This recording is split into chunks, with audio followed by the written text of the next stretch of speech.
Novel. The Primordial Law. Volume 1. Nether Realm of the Dead. Chapter 3. The Buddha's Relic. 3rd of Volume 1. Translator. Shadow Knight AK. Editor. Shadow Knight AK. Li Wei gripped the Wonglong, yellow dragon, sword tightly, peering through the cracked porthole at the blurred boundary between sky and snow. Only the occasional flashes of lightning tore through the wind, snow, and mist, briefly illuminating the chaotic scene. Thunder roared, and the wind howled.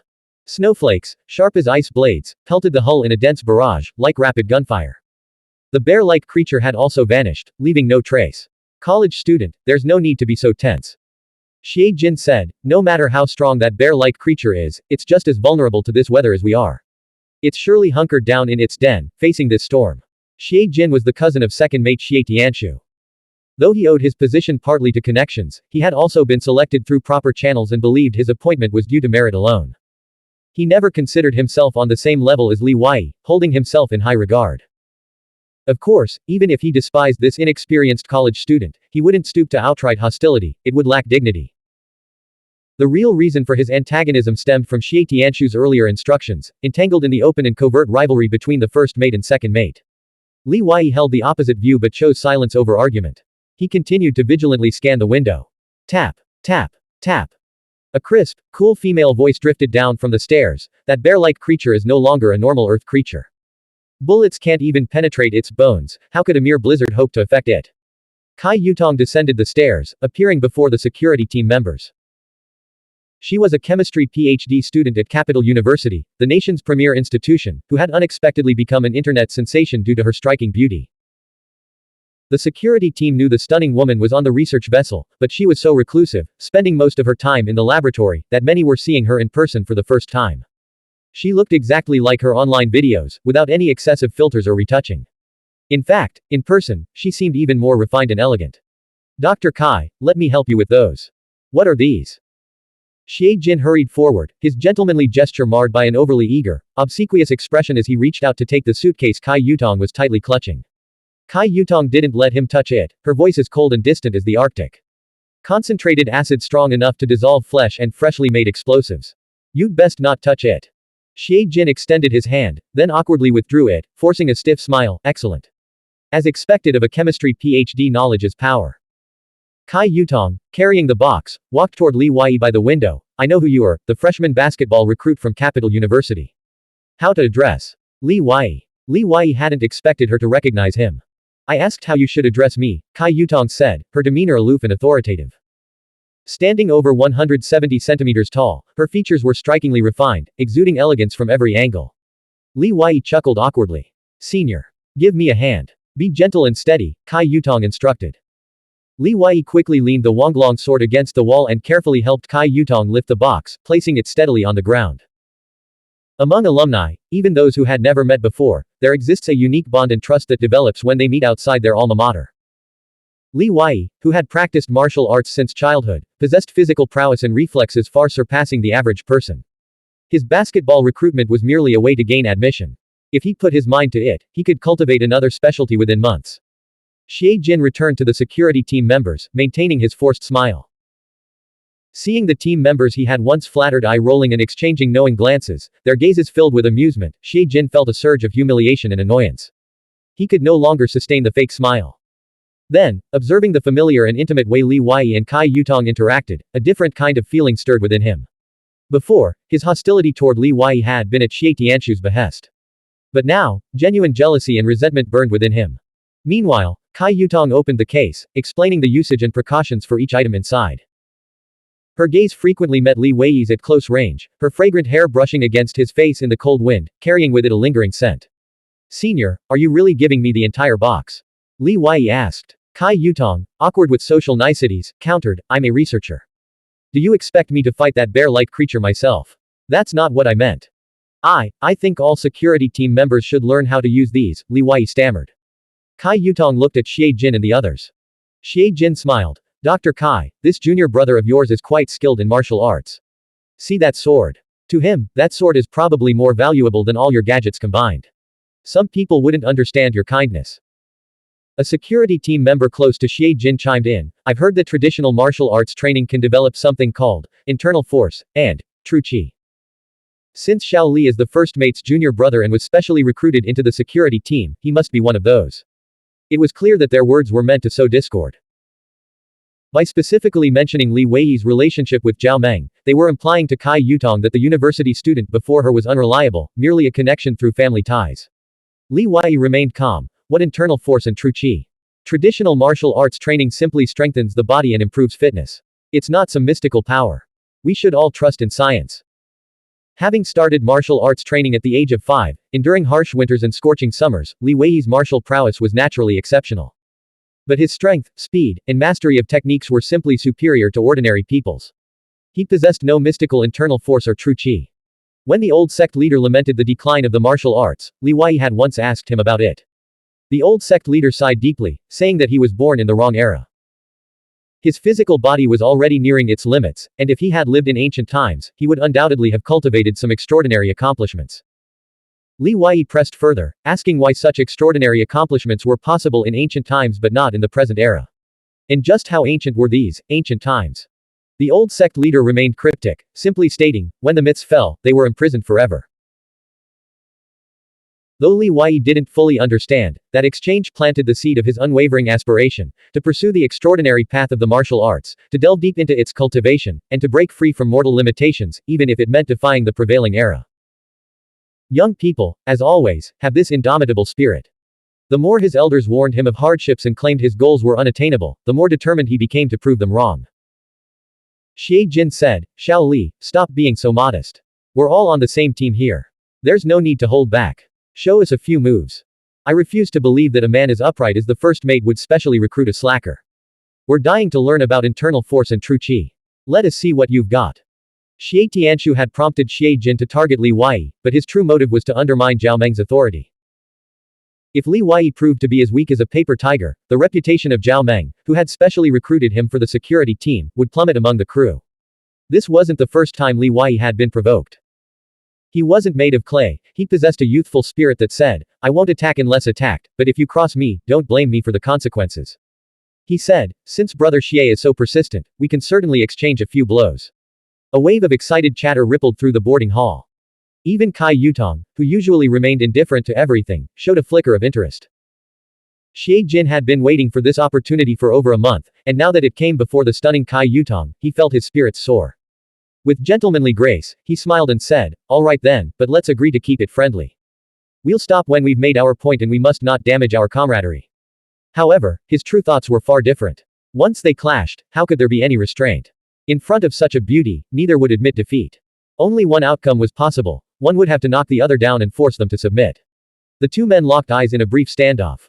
Closing the distance, Xie Jin let out a low roar and charged forward. His hands curled into claws. As he sidestepped to the left, his right leg shot up in a knee strike. A security team member gasped, Black Dragon 18 styles. This was a martial art so viciously cunning that it had been banned from military training. Xie Jin opened with the Azure Dragon's Claw from the Black Dragon 18 styles, executed with remarkable mastery, clear evidence of years of rigorous training. This was no mere demonstration, he clearly intended to at least dislocate one of Li Weiyi's arms. Bang! A dull thud echoed. In the blink of an eye, before anyone could process what had happened, Xie Jin collapsed sideways, his body rigid. Li Weiyi's right palm, still arcing through the air like a blade, hung suspended in mid-motion. Li Weiyi knew nothing of the Black Dragon 18 styles. He only understood that with sufficient speed and force, any opponent's technique was nothing but fancy flourish.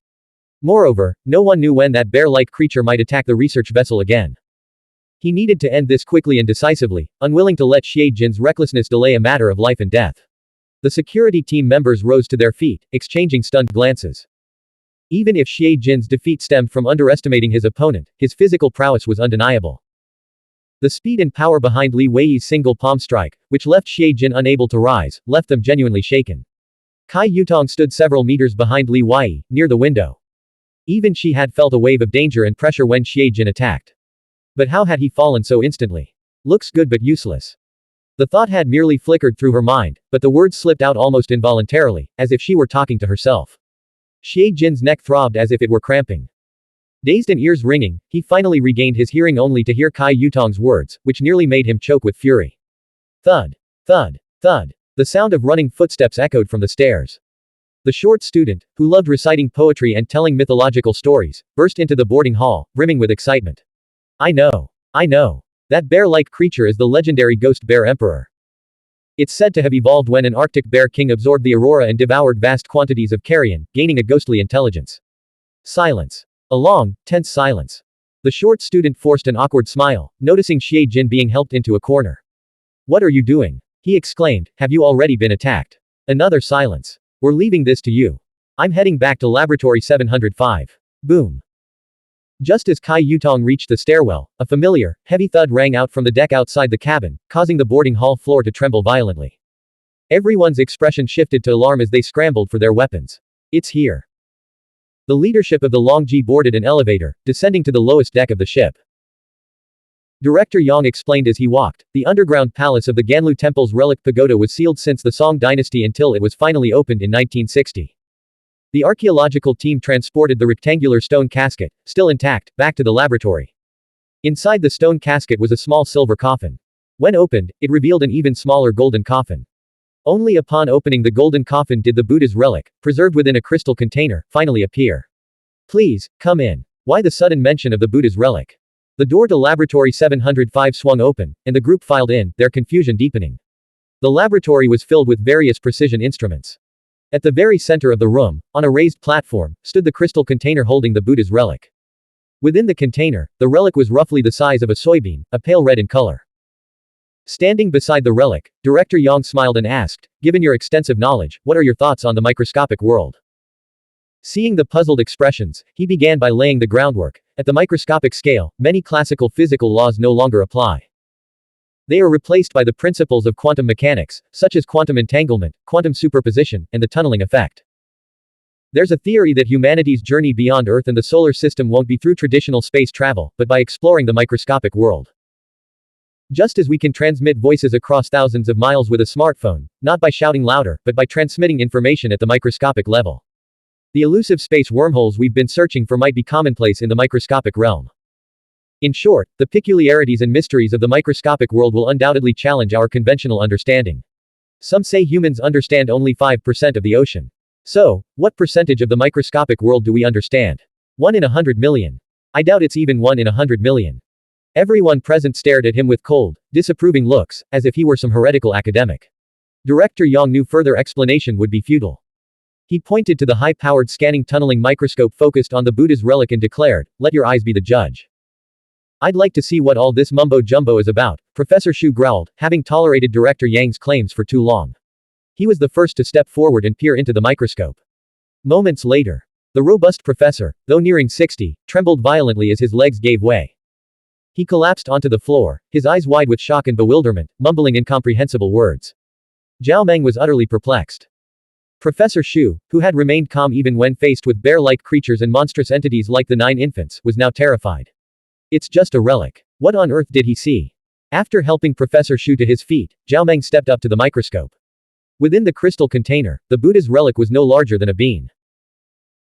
Yet under the microscope, it resembled a vast, crimson planet, towering, jagged mountains, dried-up ancient riverbeds, and a desolate, boundless landscape that was both magnificent and awe-inspiring. It was like standing in space, gazing down at the endless, barren expanse of Mars. A tiny relic, concealing another world entirely. This is utterly inconceivable. Wait a minute. Given its size, the microscope should be showing the relic's crystal structure. Why is this happening? Suddenly, Zhao Meng felt a suffocating tightness in his throat as he witnessed something even more astonishing on the surface of the Buddha's relic. At the end of each ancient river channel lay the vast, crimson withered sea, its vibrant seabed stained as if by blood. A peculiar bronze ship of antiquated design lay quietly moored at the withered sea's shore, its origin and destination unknown. After centuries of silence, even the hull had rusted, leaving only the masts and sails still clearly visible. Standing nearby, Director Yang adjusted the microscope to a higher magnification. Zhao Meng saw the details more clearly, his scalp tingling with unease. Through the lens, the bronze ship loomed enormous. The deck was littered with bones, armored human skeletons, phoenix remains, python skeletons, and an endless sea of tombstones. The phoenix and python remains were especially colossal. A single feather of the phoenix was dozens of times larger than the armored human skeletons. The phoenix lay near the ship's bridge, one wing covering the forest of tombstones, the other draped over the 9-story high bridge itself. Zhao Meng wasn't sure if he was seeing things, but he distinctly saw a faint radiance emanating from the phoenix's feathers. The microscope's magnification was limited, leaving much obscured. But he understood one thing: if one could somehow board that ship, they'd discover a wondrous and terrifying new world. A colossal vessela. No. It was only 460 nanometers long. A speck of dust on the surface of the relic. Without the microscope, it would be no different from the billions of unseen particles in the air. Blank. End of chapter. Subscribe to the MTL World at Malworld 1 YouTube channel.